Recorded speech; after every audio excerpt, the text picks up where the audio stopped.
It is 6 o'clock. I'd like to welcome everyone to the December 2nd, 2021 meeting of the Glynn County Board of Commissioners. And tonight I have asked Commissioner Fendig to lead us in our invocation and Commissioner Bronson to lead us in our pledge. If you would stand with me, please. Mr. Chairman, before we have the official prayer, I just want to tell you personally, thank you for your leadership, your partnership, and all the work and effort that you have done to guide our community through a terrible tragedy and crisis.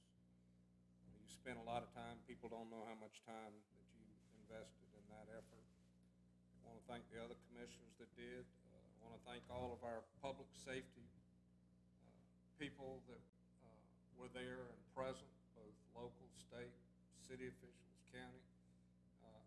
The message that I really want to say is thank you to the pastoral community that kept focus on peace and justice and defied the worldwide and national media that Brunswick was a hick town. We proved that we're a community that can stick together, work through the issues, and come out bright and shining on the other side. And I just want to acknowledge that that was a remarkable time that we have gone through, probably unlike any other since World War II, as far as the pressure on a community as a whole. I just thank each and every one that played their respective part, and that's the purpose of my prayer coming forward. Thank you, Commissioner. Dear Heavenly Father, we do thank you in Jesus' name for the great mercies, love, care, justice that you provided to help our community through. Because you said, if my people will humble themselves and repent, that you will come and heal the land. And I think that our community experienced some great healing. It's going to make us come out stronger and better than ever before. We thank you in Jesus' name. Amen. Amen. Join in the pledge.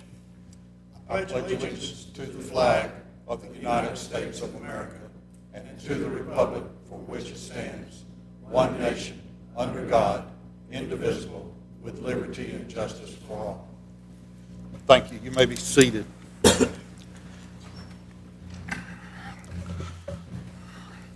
I believe we have an item to add to our agenda tonight. Mr. Chairman, I move to add item number 5.1 to the published consent agenda to authorize and approve a letter in support of Morningstar Children and Family Services, Inc. regarding their property located in North Glynn County off Highway 99 and the state's release of a reversionary interest in this property. All right, we have a motion from Commissioner Bronson. Do I hear a second? Second. I think Commissioner Fendig was the first second, so all in favor, please raise your right hand. That is unanimous. Do we need to roll call? I'm a yes, Wayne. Okay, that was affirmative for Commissioner Rafalski as well, so that Yes, is sir. unanimous. Yes, sir. And Commissioner Booker is en route. We had a little confusion on whether tonight was live or virtual with Commissioner Booker. He is on his way.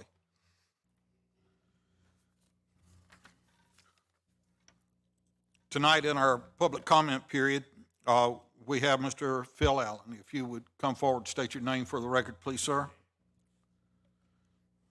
Philip Allen, and I've come to several of these meetings before and feel like it's something I need to do. But I made a presentation to the county commission in May and November and about traffic on St. Simon's, and to date nothing has been done. It's sort of like it had been since the May meeting. 10% more traffic is on Frederica Road, so it has increased by 10% since the May meeting. I mentioned three potential solutions Number one was 4-lane Frederica Road, cutting down trees and removing buildings in the way. And I think that would cost, I don't know what it would cost. I think Dave Austin was going to develop a number for that. But it will be a lot because all the drainage would have to be reworked, and all the trees coming down would be quite a hindrance to future development of the island. I think it will take all the ambiance away from it. The second one was to add another second causeway, and this would be around $1 billion and a tremendous amount of environmental concerns as it was built. Number three is place a temporary moratorium on putting new building permits until the problem is studied and other solutions are presented. Then said a letter to the editor was published in today's paper that I had written.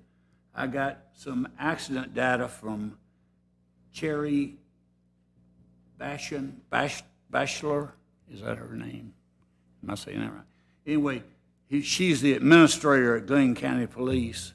Since 2015, there have been 535 wrecks and 343 personal injuries.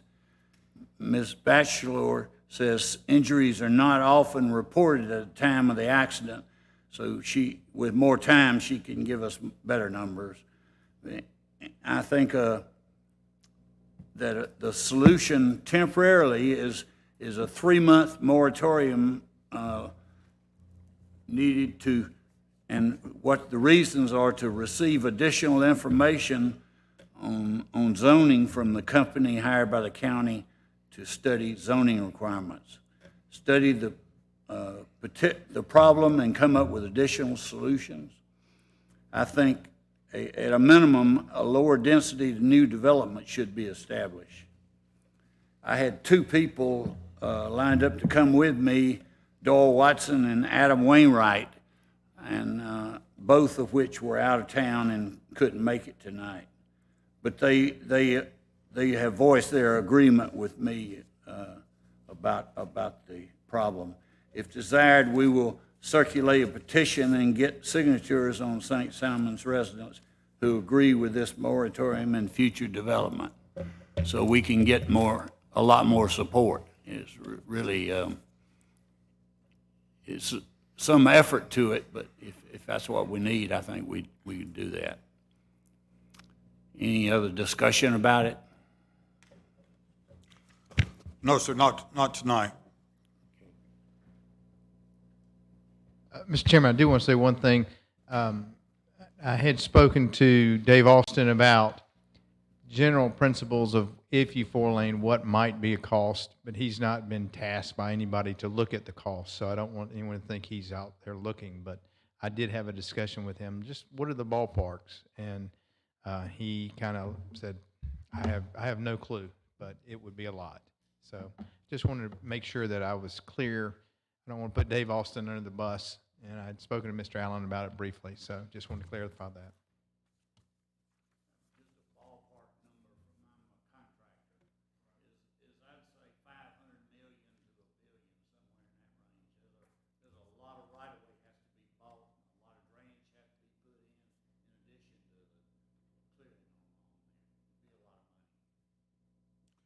And I agree.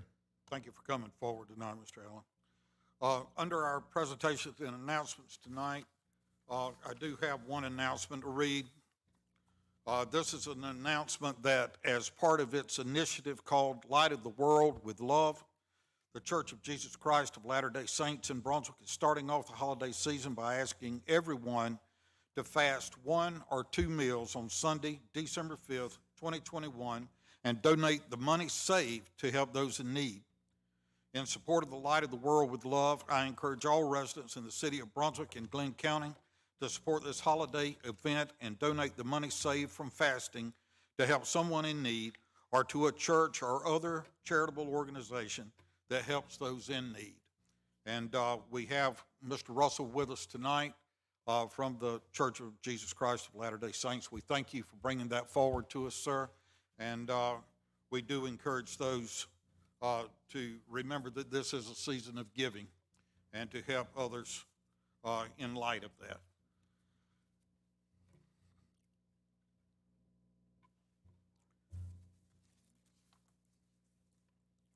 We'll move forward at this point to receive a presentation from Mr. Andrew Burrows, Executive Director of the Brunswick-Glynn County Joint Water and Sewer Commission, regarding the updated Joint Water Sewer Commission Master Plan.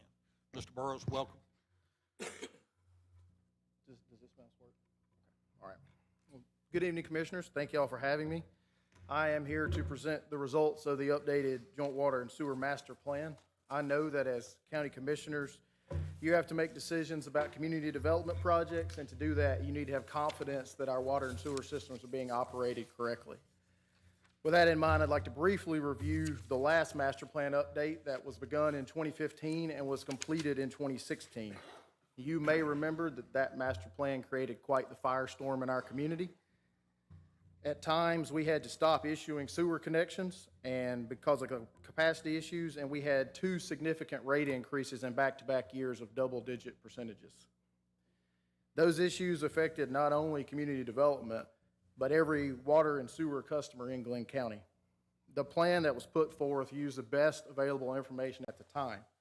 Unfortunately, as an organization at that time, Joint Water and Sewer had less knowledge of the actual existing design conditions of our system.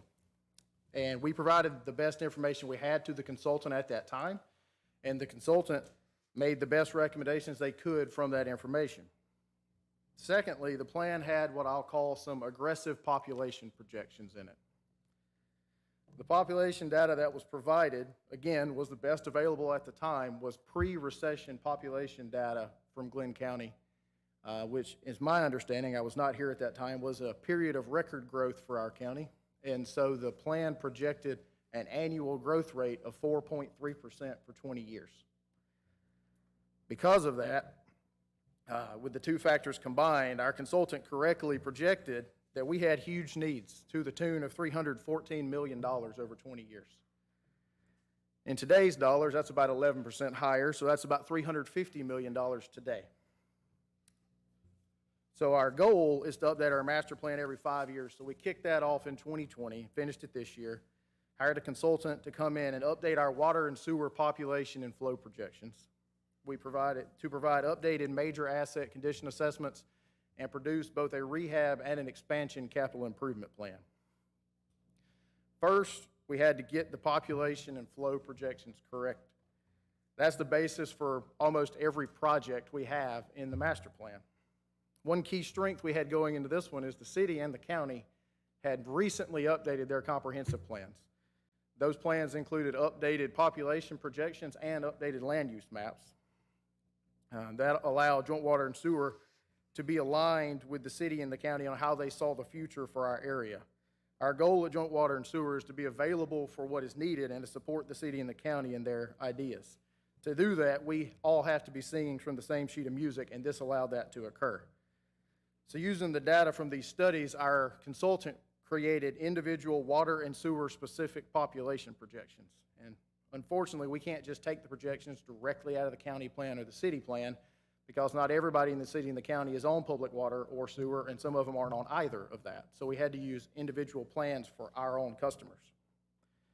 The updated projections had a growth rate that in 5-year increments averaged between 0.8% and 1.6% growth, slightly less than 4.3% growth. That is in line with how we've seen our system grow over the past 5 years, and we've got data to back that up.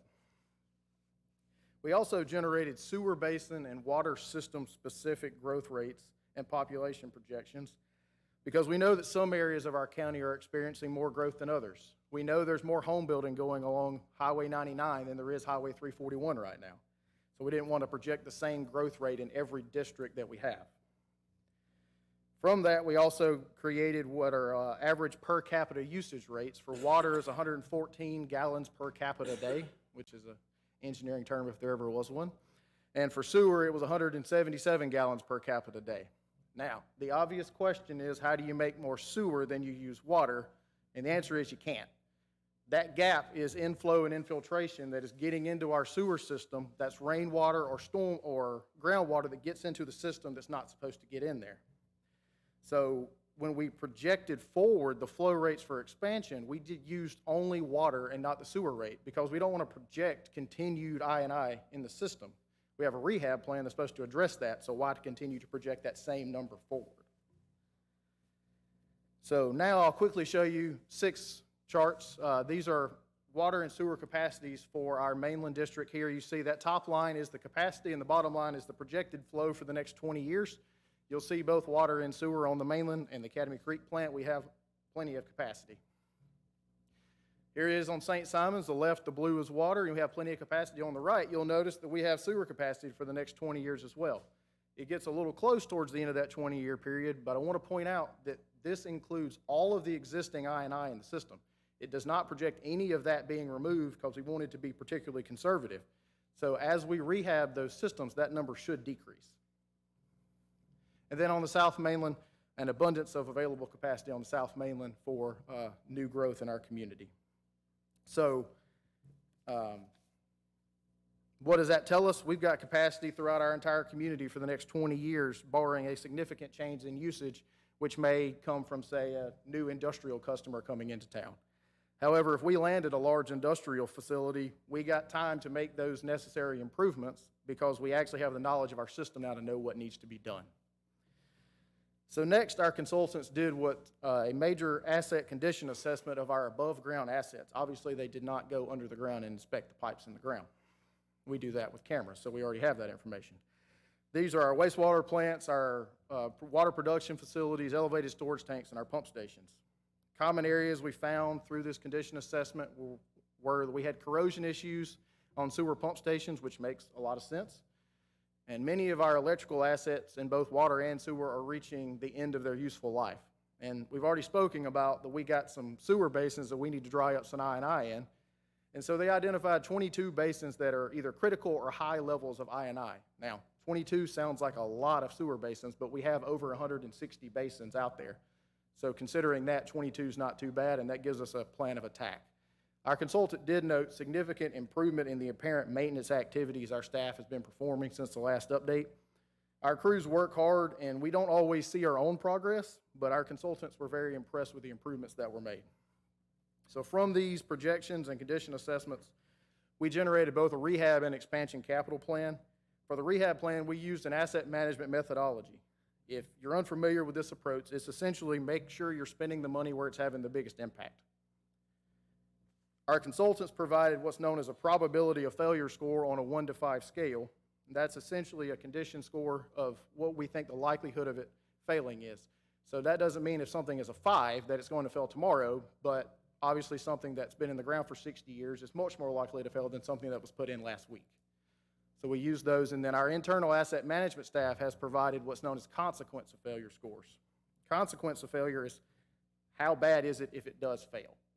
And so that is also on a 1 to 5. So an example of that from a non-water and sewer perspective, we've got a pretty big football game coming up on Saturday. So if you got a delay of game penalty on 4th and 15 when you were already going to punt, it's probably not too bad. But if you got it on 3rd and 1, it'd be a real bad problem. Notice I did not say offsides. So you take these two 1 to 5 scores, and if you multiply those together, you get a risk score. And the areas that score the highest risk are the highest priorities in the rehab plan.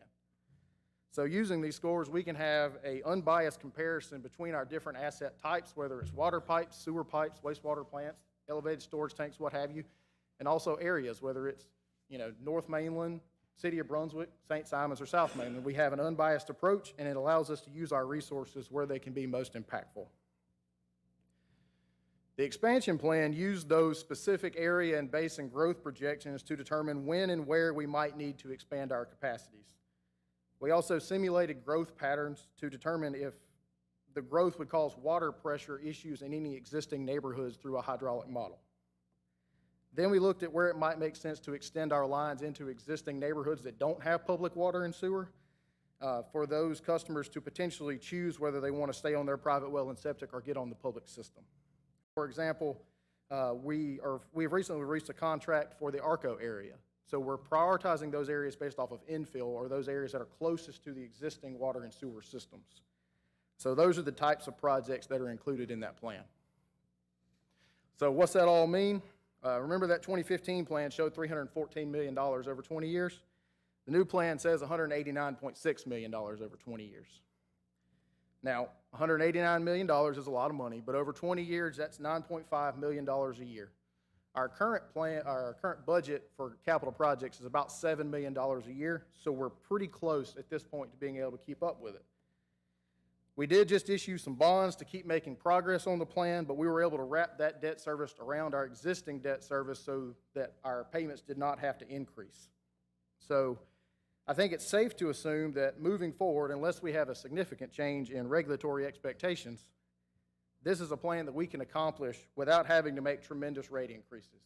Remember, 4 and 5 years ago, we went double digits back-to-back years. I don't see that happening. We're talking maybe a small adjustment here or there, but nowhere near where we were at before. So what are some takeaways from the information? First, we've made substantial progress in 5 years. The staff at Joint Water and Sewer is committed to our task, and their effort is paying off. The support of our own commission, the county commission, and the city commission through joint projects and SPLOST funding has been a big part of that success. Secondly, our new plan is aligned with the city and county comprehensive plans. I think that should be seen as a win for all of our residents. The working relationship between the city, the county, and the Joint Water and Sewer is strong, and now we're all pulling in the same direction. Third, with our asset management philosophy, we're taking a systematic approach to rehab. It's not helter-skelter for what is the greatest fire of the day. We have a plan, and we fully intend to execute that plan. And finally, we have water and sewer capacity for the entire 20-year planning period. That doesn't mean we will not have to make capacity improvements over 20 years, but they can be managed individually if there's a large development or industrial customer that's trying to locate in our area. Our utility has come a long way in 5 years, and we've still got improvements to make, and we're always going to have those. However, there's no reason for the doom and gloom of 5 years ago with that master plan in regards to our water and sewer system. We've got a plan, and with the continued support of our commission, progress can continue to be made. And with that, I will close it and open it up for any questions you might have. Thank you. Mr. Burris, before we open the floor for questions, I just want to say that as the county's appointee to the Brunswick-Glenn Joint Water and Sewer Commission, I've had the privilege of serving with Mr. Burrows for 3 years at the Joint Water and Sewer.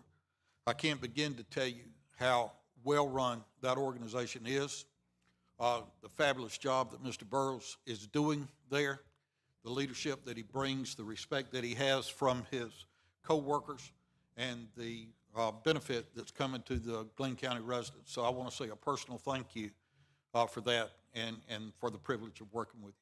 Thank you, sir. Well, I'd certainly echo that. Commissioner Booker and I were there 5 years ago, and I think both of us wanted to throw up when we looked at the dire forecast that, $40,000 for a tap-in for nothing, and it was just going to absolutely shut down all development. And I'm certainly glad that you went back to a commonsensical approach and have looked at this thing realistically. And I have just echo what Wayne has said and appreciate his leadership there on the board. So good job, Andrew. Thank you. Yeah, I would add that often we don't think about how dangerous the men and women that work for Joint Water and Sewer, they go in places that none of us would want to go in, and it's dangerous. So when I served, that was one of the things that I really respected. There are a lot of good people over there. They work hard every day, and they are truly first responders. So kudos, thank you. Anything I can do to help, let me know. Thank you very much for that, sir. Commissioners, anything else? Andrew, thank you for that presentation. I had a question. When we talk about I and the fact that we have the gap between water flow and sewer sewage flow, and the need to rehab those sewer lines. What can you talk a little bit more of why, as a community, we want to see that happen? Because right now, your projections are we're okay for 20 years in most areas, even if we don't improve the I&I issue. But I think it's an important issue, and I don't think it's always clearly stated to our community, and which is important when we talk about finding funding sources to make sure that that's being done. Yes, sir. Well, when we consider water getting in, particularly rainwater that's getting into our system, that is finding its way into our system with holes. Well, pipe is under the ground and there's dirt in between the pipe and the roadway. So if water can get in there, while that water is coming in, so is all the soil that's holding the roadway up.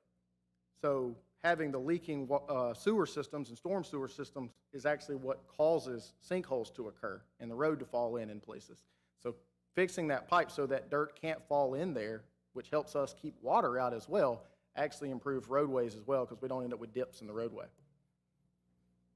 Also, when we have the sewer plants, I mean, that extra water that's coming in there at times, or at least in, 5 and several years ago, we would have overflows, especially on the St. Simons one, because of, as I understood it, the increased water that was coming in there, and we just didn't have the capacity at that plant to handle not only the regular sewer, but the additional water that was coming in through the pipes. Is that correct? Absolutely. When in a major rain event, say a hurricane, or even last year we got an 8-inch rainfall, we'll see 2.5 to 3 times the amount of flow come into the wastewater plant than what normally comes on a daily basis.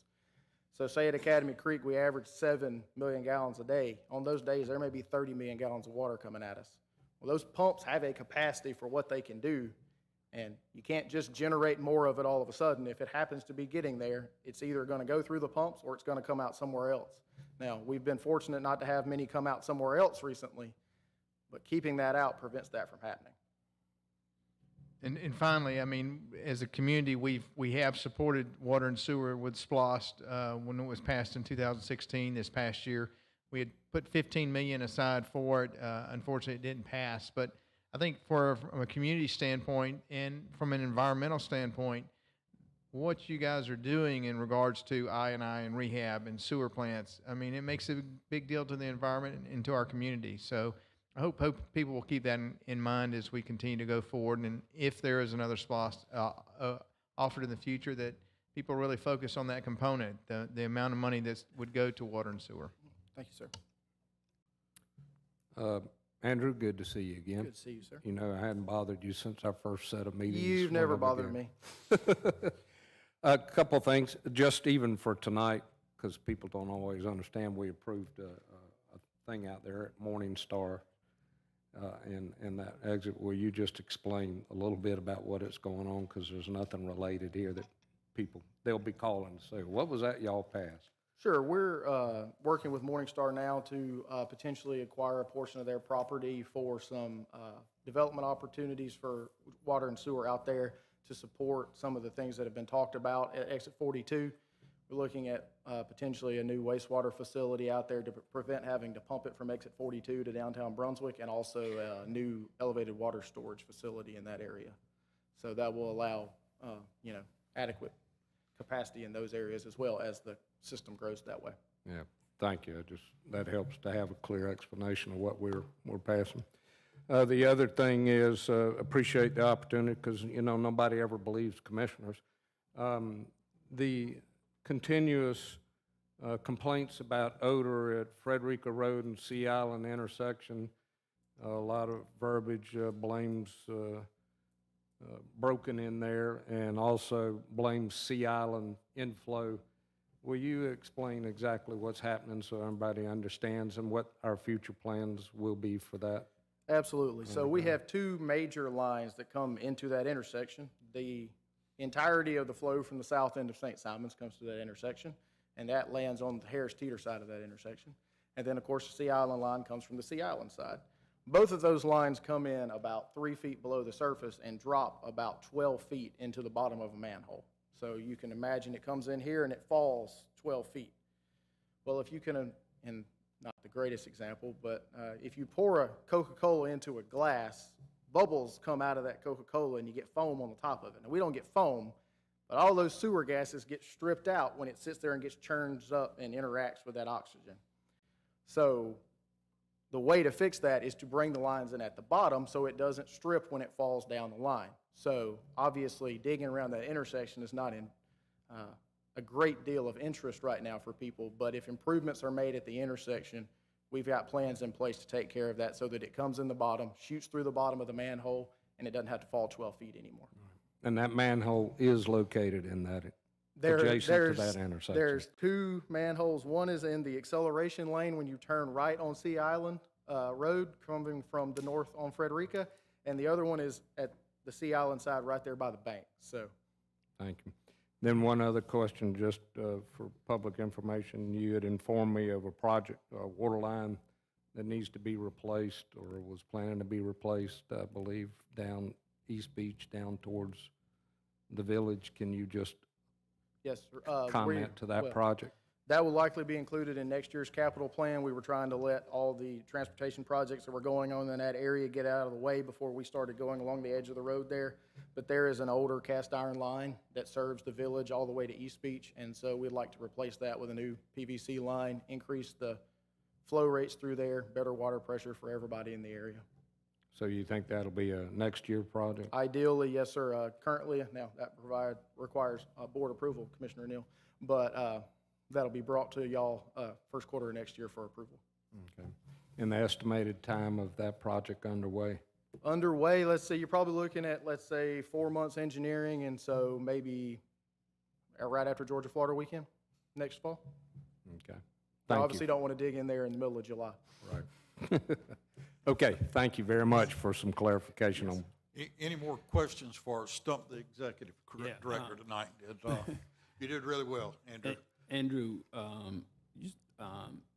didn't you all implement a partnership with Coastal Community Action Authority to help needy families? Yes, we actually have one existing partnership, and hopefully we're fixing to have another. We have a customer assistance program. People can donate to the assistance program through a roundup or individual donations, and then all that money is funneled through Coastal Georgia Community Action Authority, where customers that meet certain financial criteria have to go down, if they're behind on their water bill, to Coastal Georgia.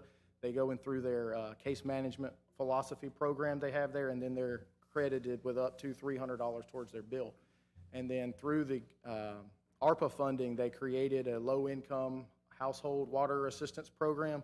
So at our December meeting, we'll be bringing forth a agreement for us to utilize those funds, which is federal funds, which would go through Coastal Georgia as well. And those funds actually will pay for all the arrears that somebody has that meets those criteria, plus up to, I think, $300 for future bills. So if those individuals are struggling with that, hopefully right after the first of the year, there will be an abundance of availability to help those individuals out. Yes.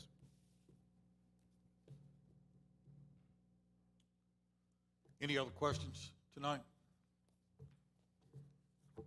Yes, sir?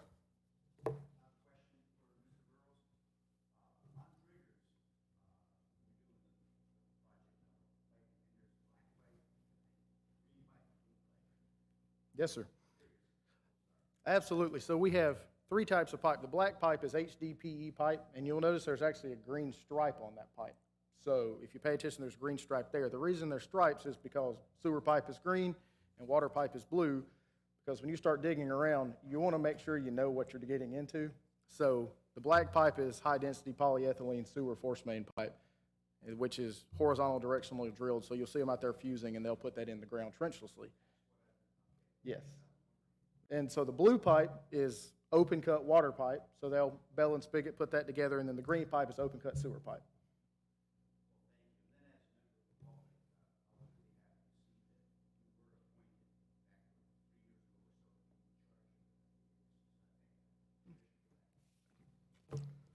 Anything else, Mr. Burrows? I think that's all. I'm talked out tonight. All right, thank you so much. Thank you so much for coming tonight. Before we move on to our consent agenda, I want to take a minute. I've been remiss to introduce you to our new interim county manager. Mr. Stewart has joined us as of yesterday morning. He's solved all the problems in the county and is ready to move forward with our next chapter. But I just want to say a big welcome to Mr. Stewart. Welcome aboard. We thank you for being here and for all that you will do for us while you're here. Is there anything, Mr. Stewart, that you'd like to say tonight? Mr. Chairman and Commissioners, I just appreciate the opportunity and look forward to working with all of you and everyone in the community. It's been an active couple of days. Had a lot of meetings and met a lot of the staff, and everybody's been very cooperative. And I look forward to moving forward and carrying out the items that y'all have on your agenda and making progress. It's a wonderful place to work. Well, thank you, sir, and welcome aboard. Thank you so much. Thank you. All right, we'll move on. Mr. Chairman, move to approve consent agenda, general business, finance, personnel, and pension. I think that's all the committees we got.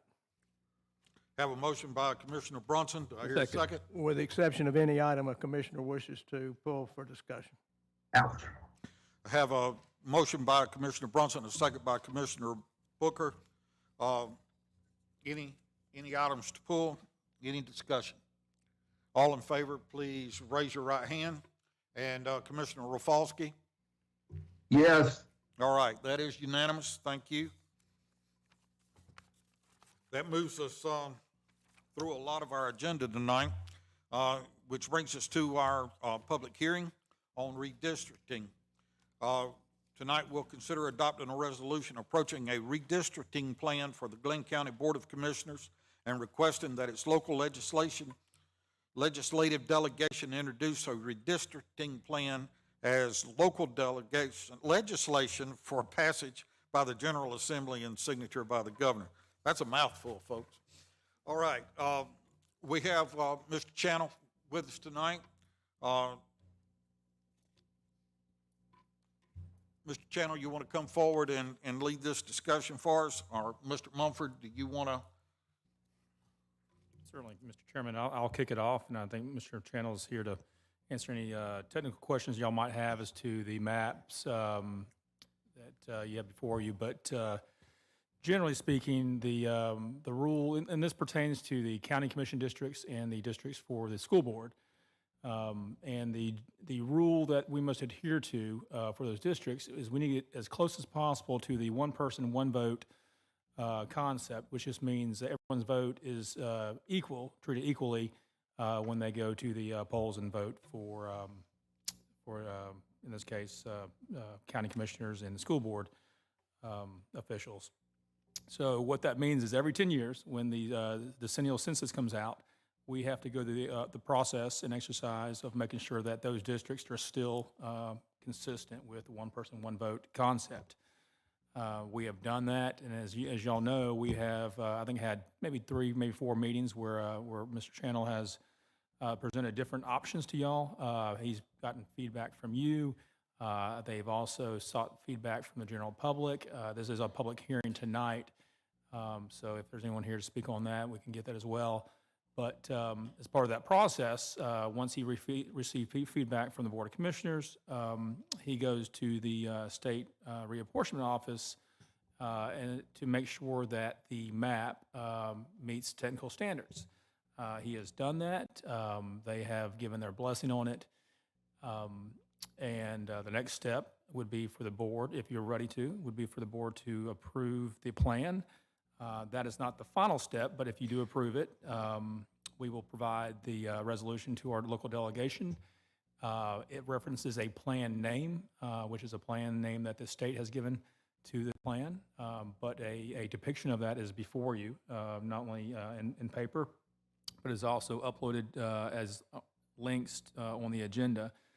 But they will introduce this as local legislation at the General Assembly level, codify it, and then, if approved, and this is something that every county goes through, so it's not just Glynn County, but every county in the state of Georgia will go through this every 10 years. I think we are ahead of the curve, which is good. But they will codify it, adopt it, and then present it to the governor for signature, and those will be your new districts.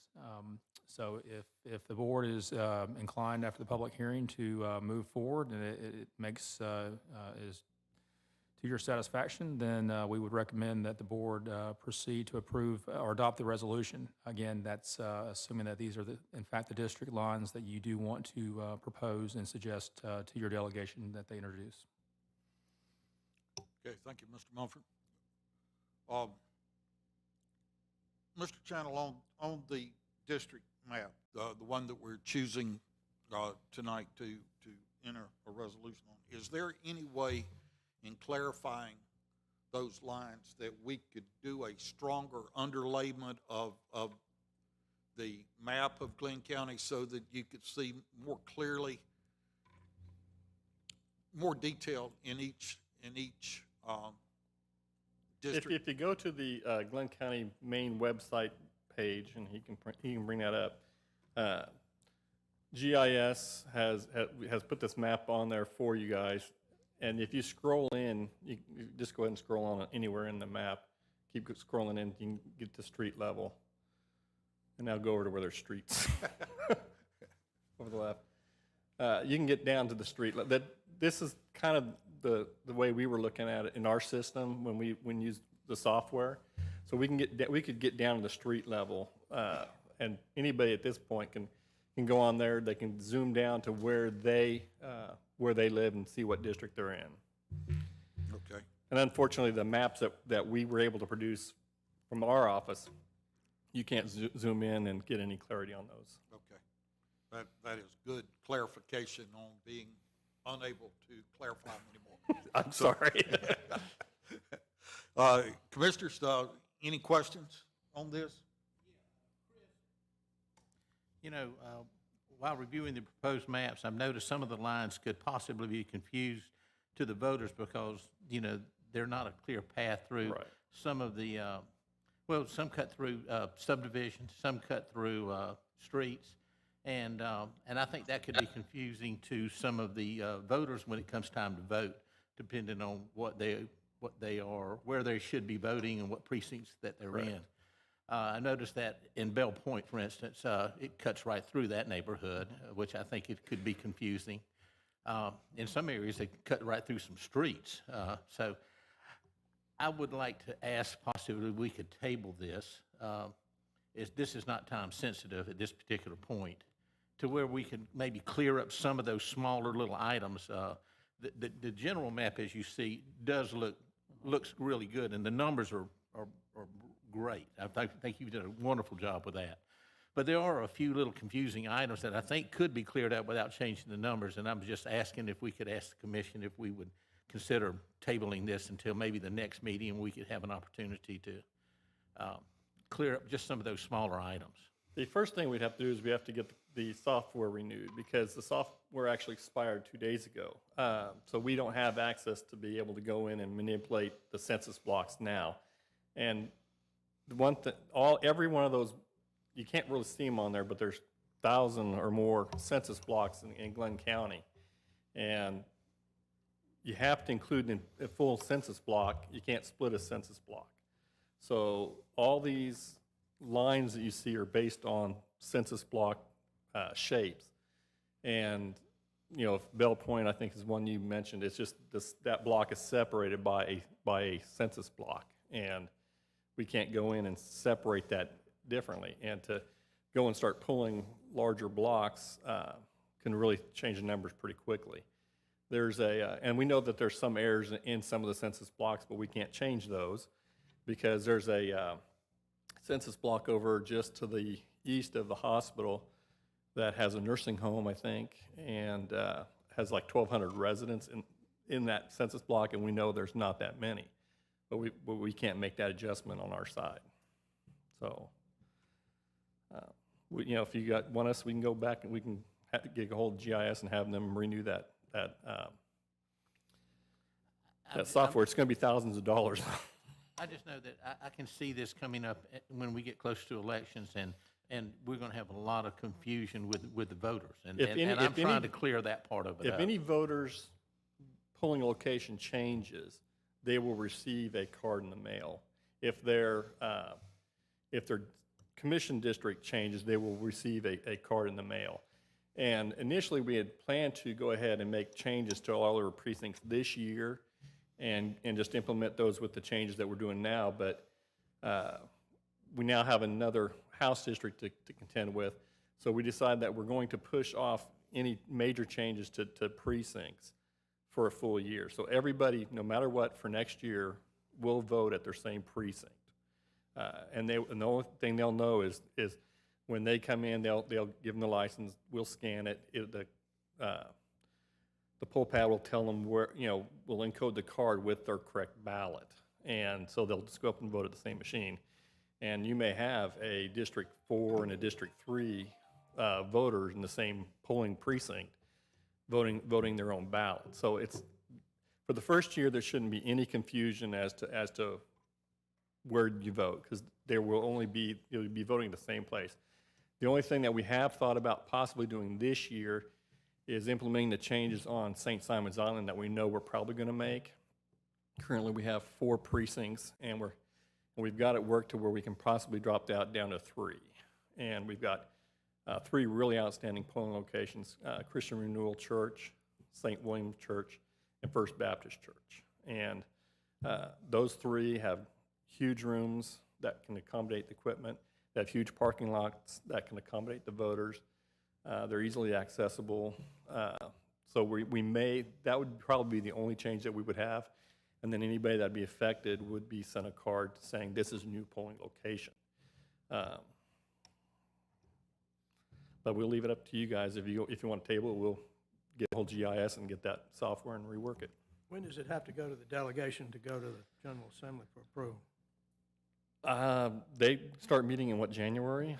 Yes. And that's when they'll want to have that together. Now, I'll tell you right now, most of the other counties in the state aren't even close to the process that we're at right now. In fact, in the next 2 weeks, they're having regional meetings for redistricting. Some counties haven't even started it. So let me ask you this: if we do make some changes, are we going to have to send it back to the state Yes. again? And how long is that process generally? Well, I sent the map to the state right after that last meeting when you guys approved that map going forward. And we got tentative approval in about 2 weeks after that. There's only 2 changes on this map as it's presented to you guys tonight from what it was when you guys saw it the last time. And they made us flip 2 census blocks back to their previous district because they were such small areas. They thought that somebody could go back and tell where that person voted from. And I can pull it up on that map if you guys want to see them. There's that little strip of land right on the north edge of the entrance going over to the Causeway going over to St. Simon's Island. There's that little strip just on the north side that has some population to it. And the other one is out between District 1 to District 3. We followed the railroad line like they asked us to, and there's a little triangle square that they wanted included back into District 3. So those were the only 2 changes, other than there's also some waterway census blocks that they made us move, which I didn't understand why they wanted those moved, but those were the only changes that they had us recommend to us to do. So. Well, I know that we're so far ahead of everybody else in this part, thanks to you and your staff, and I appreciate that. And where I'm seeing it is just a little bit of tweaking, just to, I think, help some neighborhoods out. I mean, I can understand when you've got a dividing line down the middle of a road. For instance, District 3, District 1 is like Thalman, for instance. It's right down the middle of Thalman, Highway 32. One side's one district, one side's the other. I get that. But when you get into neighborhoods and you get into streets in the smaller districts in the city and with District 4 and those areas that you've got when you enlarge it and look at it, you see a lot of zigs and zags in there and through particular neighborhoods and streets. And that's just, in my opinion, small little tweaking that we could do, and we've got the time to do it because we are so far ahead of everyone else that I would think that, those things could be fixed. My opinion. For the most part, the stuff around the city of Brunswick, we try to leave that as much the same as possible. The precincts are definitely going to stay the same because I don't want to, those are my 3 municipal precincts, and I don't want to change those because those are the city municipal boundaries. But there's just some tweaks that we had to make on the outside the city limits that's what you're referencing. And that's just to get our numbers in line. Yeah, I don't, while I would have, this wasn't my first choice for the way the maps are drawn, but I mean, I think I'm okay with District 5 boundaries and information, the way you have it outlined. So at this point, what is the will of the commission? To table it or to move forward? And Commissioner Costerson, did you make that in the form of a motion? I would like to make a motion that we can table this till the next meeting. If we can, we've got the possibility, and we've got the time, it's not time sensitive, that we could work on that little bit of tweaking that could be done, and I think it could be done in a short period of time. And I don't mind helping get involved with that with you. I think some other commissioners may be as well. But I'm making a motion that we table this to the next meeting. Okay, commissioners, do we have a second? I'm coming in late, but yes, second. Okay, we have a motion by Commissioner Costerson, a second by Commissioner Wolfowski. All in favor of table? Could I have a comment before we vote? Okay. So I just want to make clear, Commissioner Costerson, are you saying table this because you have issues in District 5 and District 4 that you think need to be clarified? Or in your district or around your district? I mean, I'm just saying that for my district, I'm okay. I don't think we need to table it, but I understand. I'll support tabling it. I'm just trying to get some clarity. Well, I had a meeting with Dave Austin. We were looking at some things a week or so ago, and if you remember correctly, there was one house that was jutted out across the street, one house by itself, and everything else on each side of it was in another district. But there was one, and I think that's somewhat confusing. We both looked at it and scratched our head. And we thought, well, why is this one house? It may be owned by the city. I'm not sure about that, but then, well, I guess I'm asking if it's in my district. I have no idea if it's in your district or not. But I know that's why I'm asking. Yeah, but I don't know. I don't know what district it was. It just stood out like a sore thumb. That is District 5. It is one house that city limits for some reason goes up and collects that one house on that one street. And I don't know why it's that way, but it's something we can't correct, because that is, the census block goes up and collects that one house. Well, that just sent up a flag to me. That was very odd. And then I started looking at it a little bit more, and then some neighborhoods were divided, and not communities, but neighborhoods. And I thought that was very, very confusing, and I thought maybe there would be some way to clean up that for the voters concerned. I don't have an issue with District 1. I'm just trying to figure out why it's, when you enlarge it, when you look at it like that, you can't see anything. But when you enlarge it and start looking at it, you got a lot of, and I'm not saying anything about gerrymandering or anything such as that. I'm just thinking that it could be, it could raise some issues. And I thought, well, while we've got this window of opportunity, let's see if we can straighten that out. And I'm just asking for time to straighten it out. We might not be able to straighten it out, but at least we could look at it. And that's the reason for my motion. What are the ramifications of reinstituting the software and going back and having to rebuy that? I know GIS was very interested in getting this done by the end of November, because they didn't want to have to renew that license again. And it's going to be a couple $1,000s. I can't remember what the quote was that they said, because we only had, I think, 2 licenses, and one was Andrew with the GIS, and then Christina was the other designated licensee.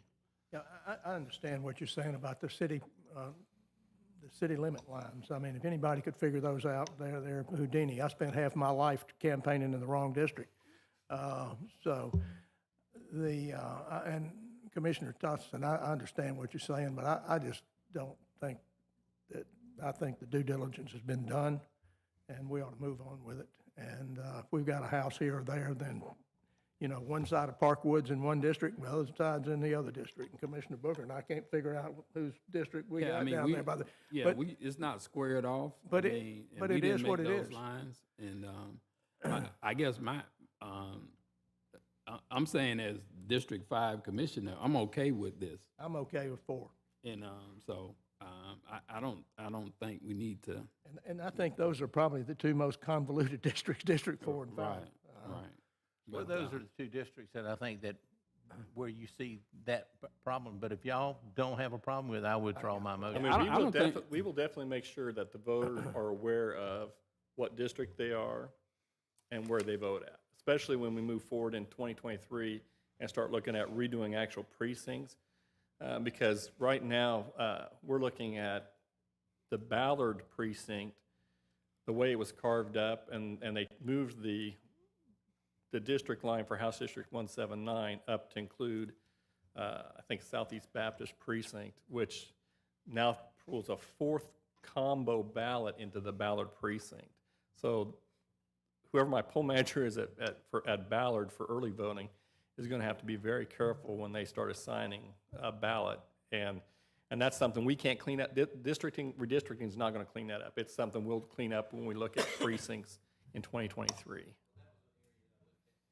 Right.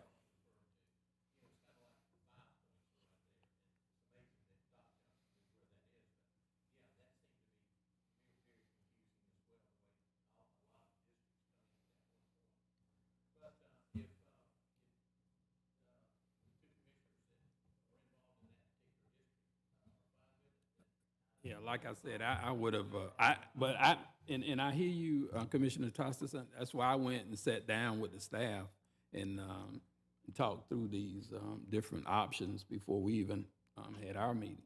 So I spent, like I said, this was my first choice, but I think the majority of us were okay with this, and so that's why I'm supporting it. I think it's as fair as we're going to get right now.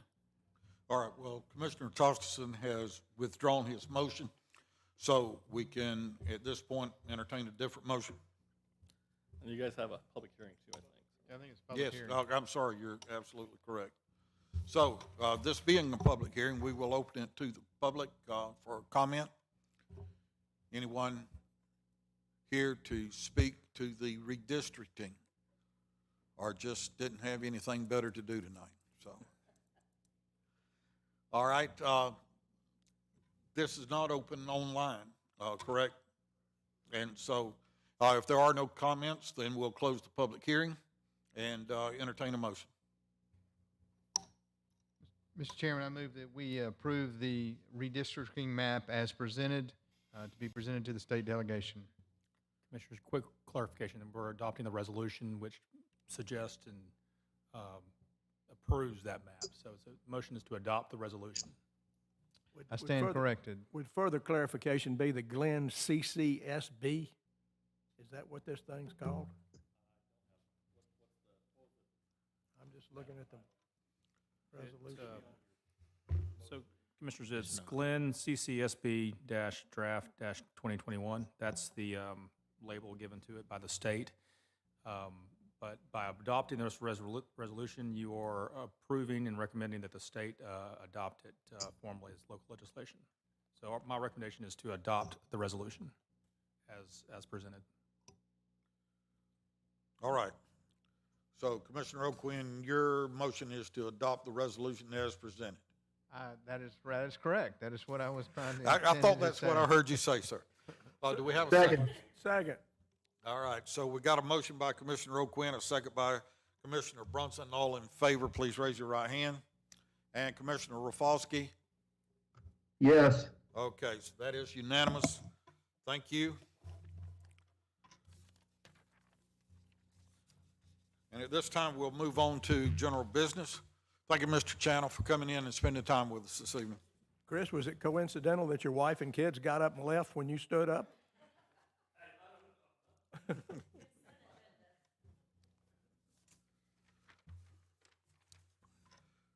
All right, moving on to general business, item number 34 is to authorize the issuance of a purchase order to Miracle Recreation Equipment Company using the Sourcewell Competitive Contract Purchasing Program to purchase and install playground equipment at Glen Haven Park in the amount of $52,909.93, with funding to be provided by the District 2 project account of the Capital Projects Fund. Any discussion on this matter? We have Ms. Garganis with us tonight. Yeah. Good evening, Commissioners. It's pretty straightforward, but if y'all have any questions, I'm here to answer those. All right. Do we have any questions, Commissioners, or are we ready to vote? Mr. Chairman, I make a motion that we authorize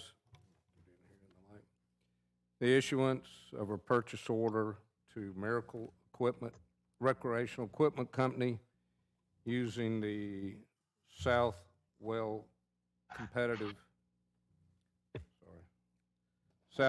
Competitive Contract Purchasing Program to purchase and install playground equipment at Glen Haven Park in the amount of $52,909.93, with funding to be provided by the District 2 project account of Capital Projects Fund.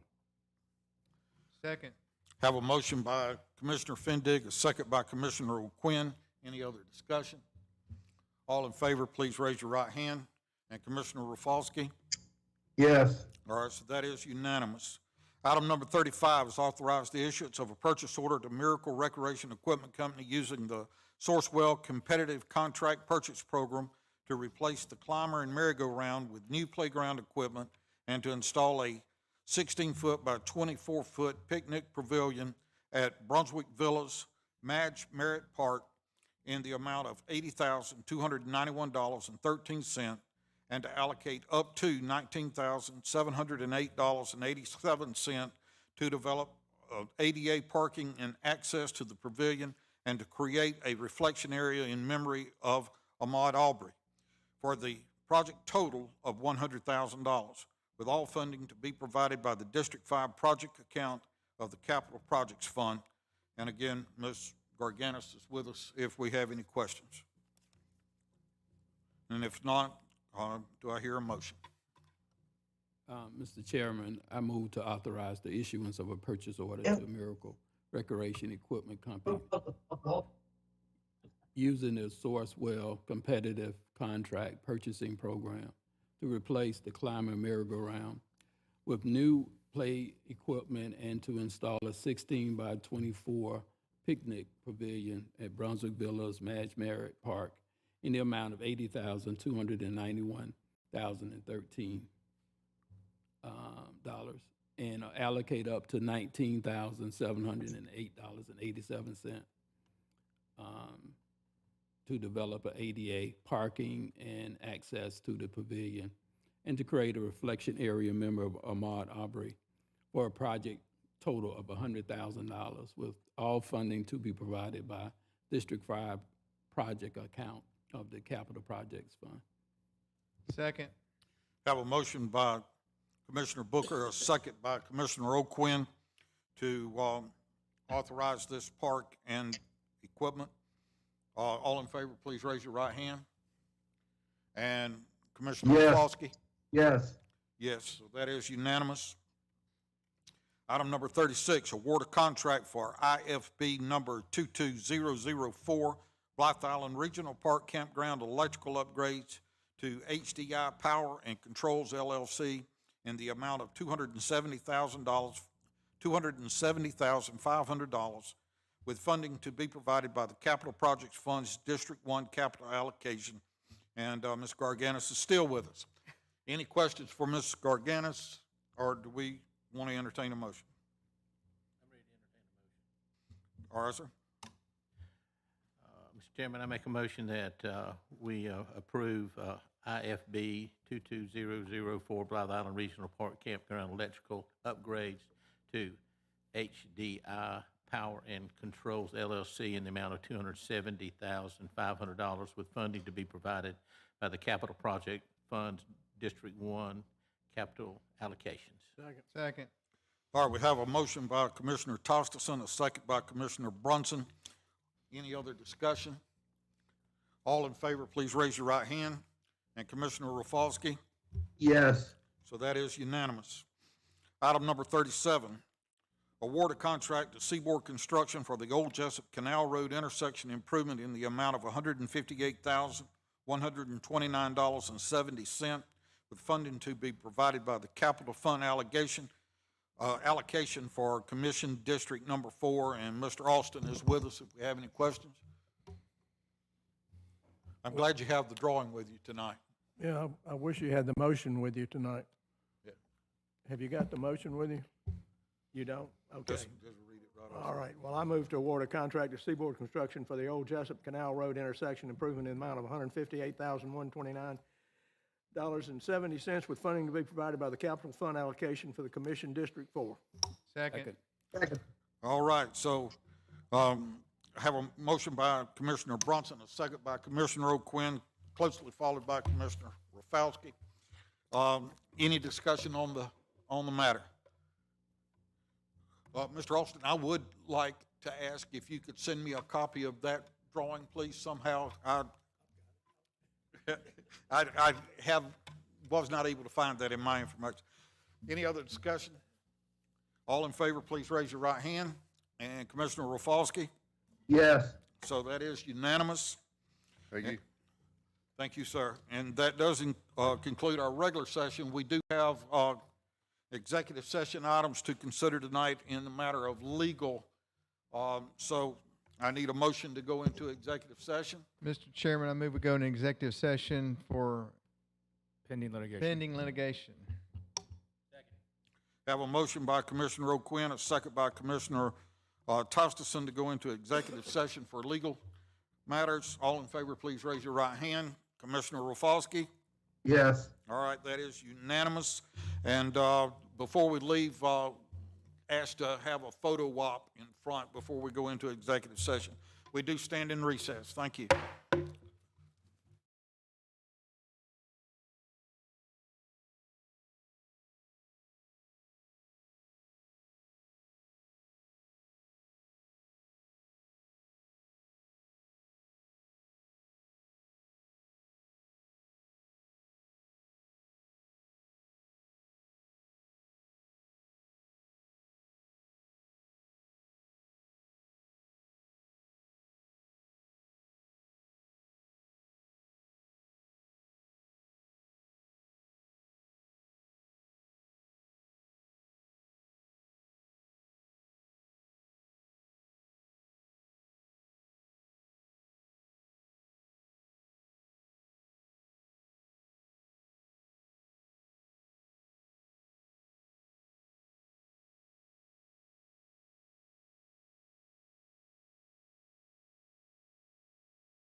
Mr. Chairman, I move that the Board of Commissioners approve the executive session minutes from October 7th, 2021, November 4th, 2021, November 16th, 2021, and November 18th, 2021, executive session. Second.